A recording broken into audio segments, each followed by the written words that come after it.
Friends, welcome back to my channel Brain Trust India. आज मैं फिर आप लोगों के सामने एक प्रेरक कहानी लेकर आई हूँ। मैं साहू ललिता दिलीप। जिसका कोई नहीं होता है उसका खुदा होता है, ईश्वर होता है, भगवान होता है, गॉड होता है। आज मैं आप लोगों को एक ऐसे ही खुशहाल किसान की कहानी सुनाने जा रही हूँ जिसके खेत में मक्के लहलहा रहा था और उसे ईश्वर पे पूरा विश्वास था कि हल्की सी बारिश हो जाएगी तो इस साल का मेरा उपज बेहतर होगा। मेरा पूरा परिवार हर साल अच्छे से खा पी पाएगा। तभी अचानक एक दिन आसमान में काले बादल घिर जाते हैं।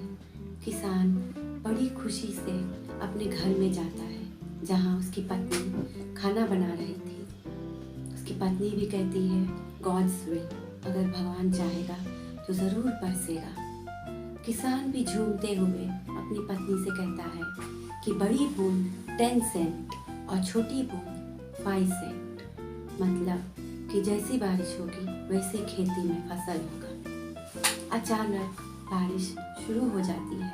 किसान का पूरा परिवार खुशी मना रहा है, पर एकाएक आंधी, तूफान, ओले जोरों से गिरना शुरू हो जाती है। 1 घंटे लगातार बारिश, ओले गिरने के बाद किसान मायूस हो जाता है। उसे लगता है कि कहीं ये बारिश मेरे लिए प्रलयकारी न साबित हो। पूरा रात वो भगवान पर आशा लगाए यही सोचता है कि क्या इस साल मेरा परिवार भूखा ही रह जाएगा। जब मौसम साफ हो जाता है, किसान खेत के बीचों बीच जाके खड़ा हो जाता है और देखता है कि खेत में तो बर्फ बिछ गया है। वो समझ जाता है कि अब मेरा फसल नहीं होगा। अब उसे सिर्फ कोई नहीं दिख रहा है, सिर्फ और सिर्फ भगवान। इस आफत से, इस प्रलय से किसान को लगता है कि भगवान उसे ज़रूर बचाएगा। काफ़ी चिंतन के बाद उसे एक आइडिया आता है कि क्यों ना भगवान को एक मैं खत लिखूं।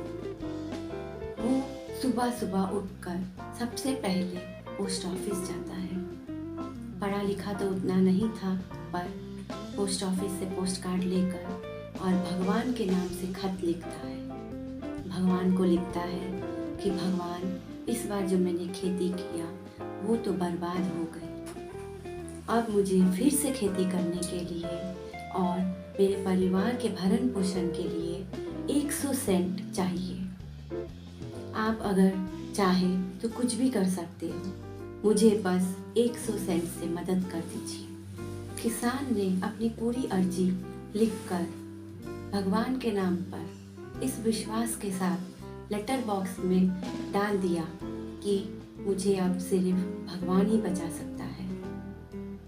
अगले दिन जब पोस्ट ऑफिस के कर्मी ने उस लेटर को देखा तो वो ठहाके लगाते हुए दूसरे कर्मी को दिखाता है कि देखो ये कैसा किसान है, इसने भगवान को खत लिखा है।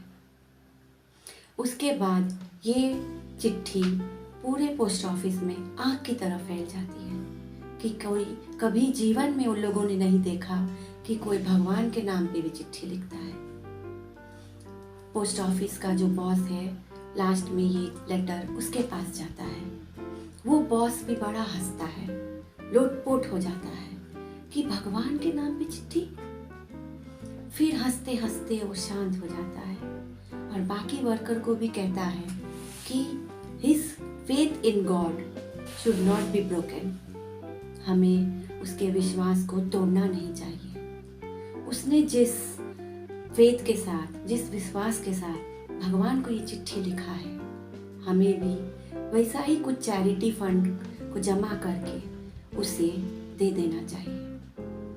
मुझे लगता है कि ये आइडिया काम करेगा, पर उस किसान को ये बात पता नहीं लगना चाहिए कि ये पैसा हम लोगों ने दिया है अपने सैलरी से।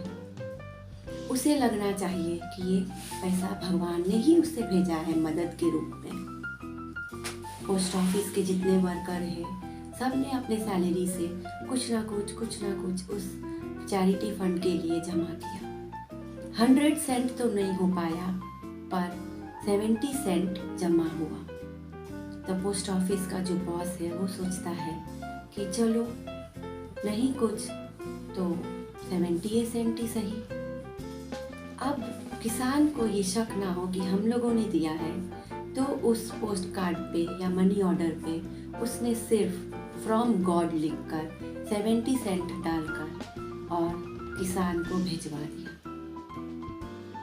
ये क्या, किसान तो पहले ही सुबह सुबह आ गया है, इस उम्मीद के साथ, इस आशा के साथ कि भगवान सबकी सुनती है तो मेरा भी सुनेगा, मुझे भी मदद करेगा।